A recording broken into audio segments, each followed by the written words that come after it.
Padres trying to eliminate the Dodgers in the division series for the second time in 3 years. LA trying to force a decisive Game 5 at Dodger Stadium. Dodgers going with a bullpen game. Ryan Brazier making his 6th career start, 5th of the year.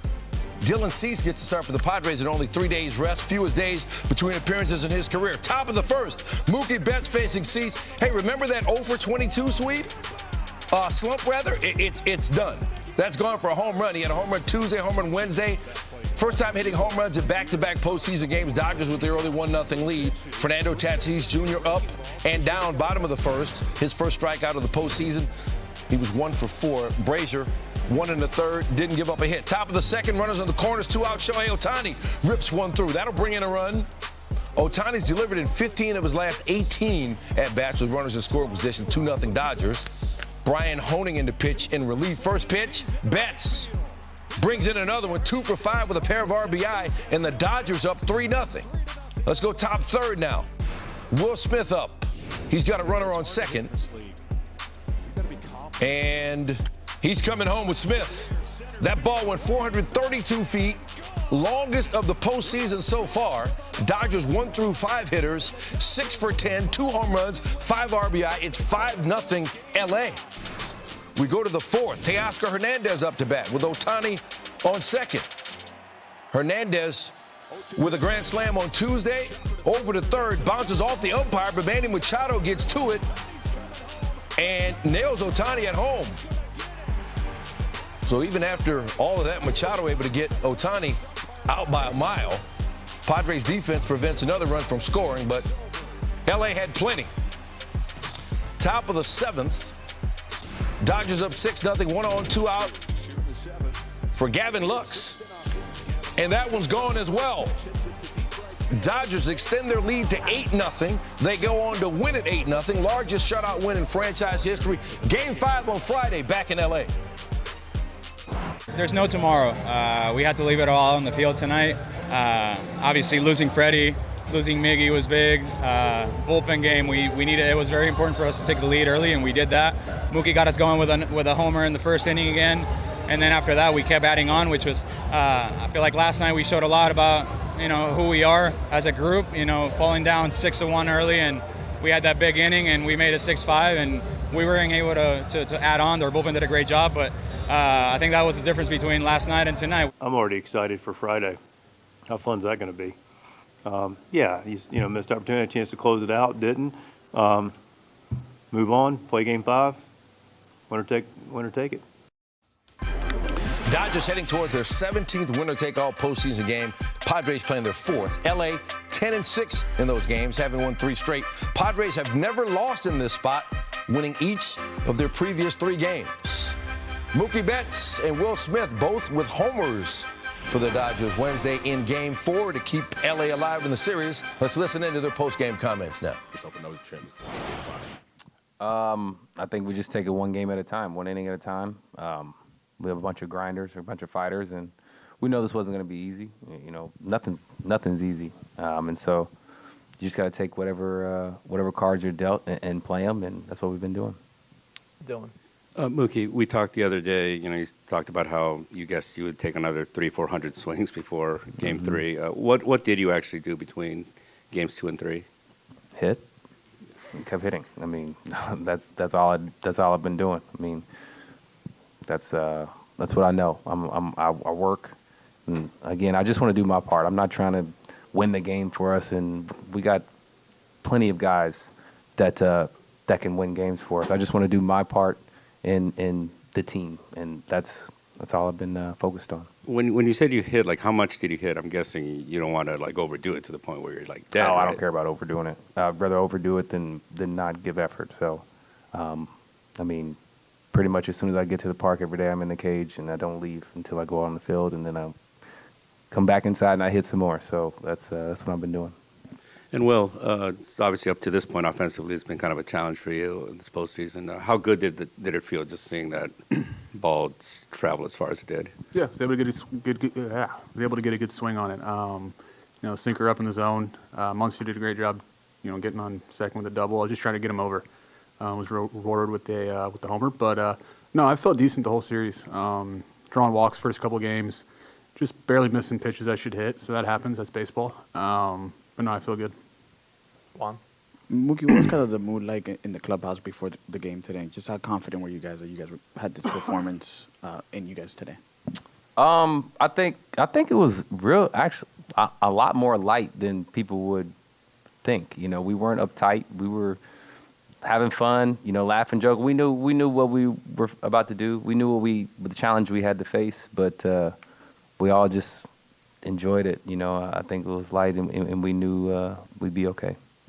Well, for you, like the bullpen, what can you kind of say about, you know, all those guys that kind of came in one after another and just put up a bunch of zeros up tonight? Yeah, they were fantastic. You know, Brazier opening for us, Banda right behind him. I think someone said we used 8 guys, and you know they were all fantastic. Attacking the zone, putting guys away, and you know put up 9 zeros, which was, you know, we needed that tonight. So credit to those guys keeping us in it. Offense obviously jumping ahead, but yeah, they did a fantastic night.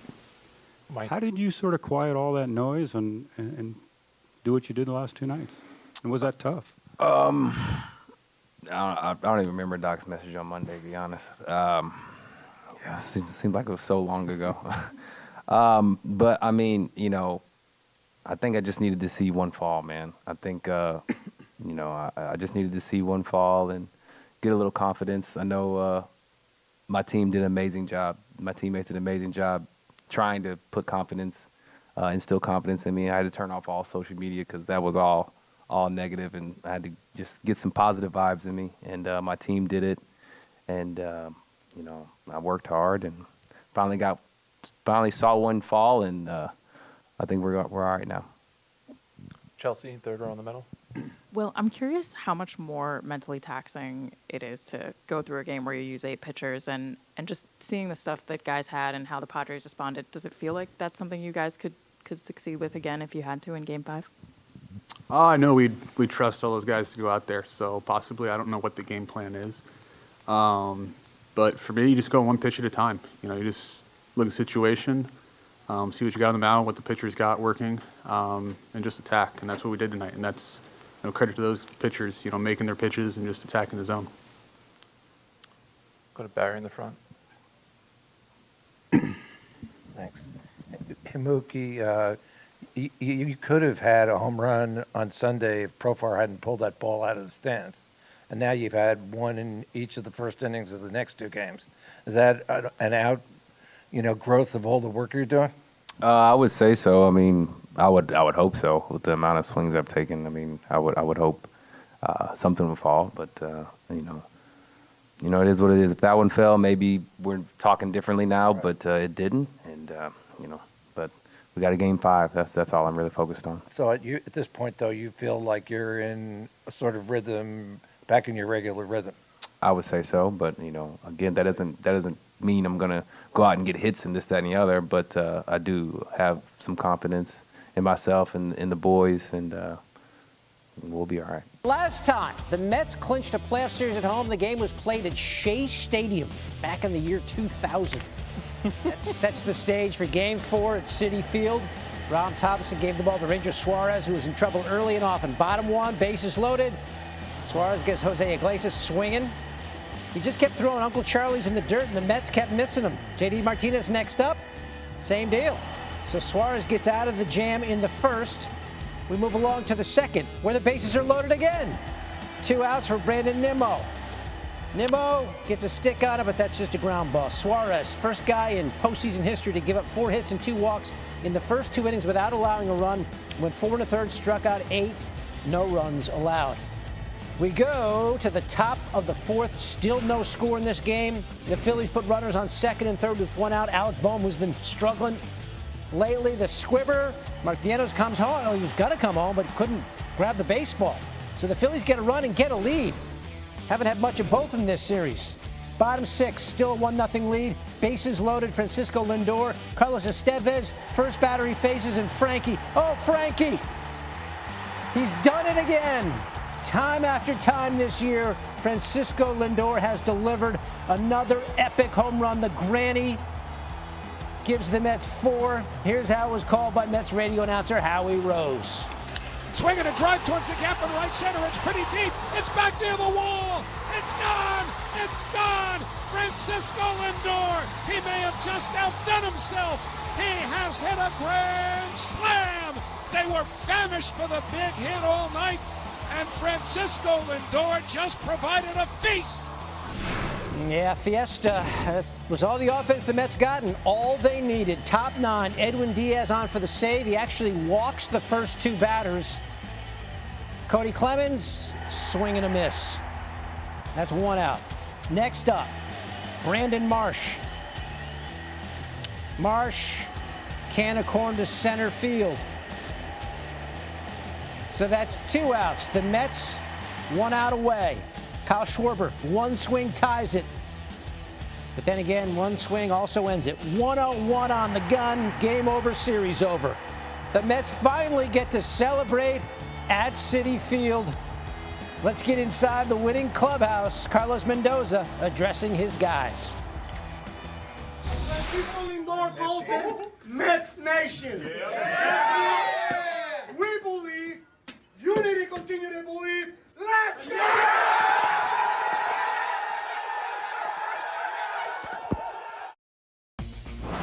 My goodness, what a wild ride it has been for the Metropolitans. In the final day of the regular season, they needed to win 1 of 2 games against the Braves to clinch a playoff spot. They trailed entering the 9th inning of the first game until Francisco Lindor hit a game-winning home run to clinch a playoff berth. In the decisive Game 3 of the wild card series against the Brewers, remember this? Mets trailed by 2 runs, top of the 9th, and then Pete Alonso hit a game-winning 3-run bomb to send the Mets into the divisional series. And then tonight, the Mets trailed 1-0 in the bottom of the 6th inning when Francisco Lindor, clutch again, 2nd grand slam in Mets postseason history to send the Mets to the NLCS for the first time since 2015. Speaking of, here's the man responsible for all of New York's RBI. When you focus on little things, big things can happen. My bat doesn't come up if it wasn't for the guys in front of me. So, yeah, any one of us could have done it. It just worked out that it was me today. I want to win it all. And then that will be a team that will forever be remembered. That'll be a team that comes every 10 years and eat for free everywhere they go. And I want to do that. The job is not done. We got to continue to climb. We got to continue to play the game the right way, respect our opponents, and go out there and give everything we have. Lindor hit the grand slam off Phillies reliever Carlos Estevez. The Phillies bullpen, major reason why they're going home early. They thought it was going to be really good, just didn't pitch well. After posting an ERA below 4 during the regular season, the Phillies pen had an ERA of 11.37 the postseason, 5th worst by any team in a playoff series in MLB history. Here's Trea Turner. I just feel like, you fail. I think we had a fun season. We had some good memories and whatnot, but when your goal is to win the World Series, and I think we've talked about it plenty, it's nothing but, kind of a failure. I wish I could have done more, obviously, on a personal level. Wish I could have had that last at bat, obviously. In that situation would have been a lot of fun, but just wasn't able to get it. So, yeah, it's disappointing, but the thing that's not disappointing is the character that's in our room, the professionalism, the way they go about their business, the way their work ethic, and that's not just the players, but it's also the coaching staff, support staff. We have a really great group. We got beat in a short series. Go to more playoff baseball now. ALDS variety. Bobby Witt Jr. and the Royals hosting the Yankees, Game 3. First game at Kauffman Stadium since 2015 in the World Series. Top of the 4th, no score. Seth Lugo on the bump. Giancarlo Stanton driving one into the gap, left center. Juan Soto scores all the way from first base. Didn't even have to run that fast. Aaron Judge loves it. Celebrated with Soto in the dugout. Yankees lead 1-0.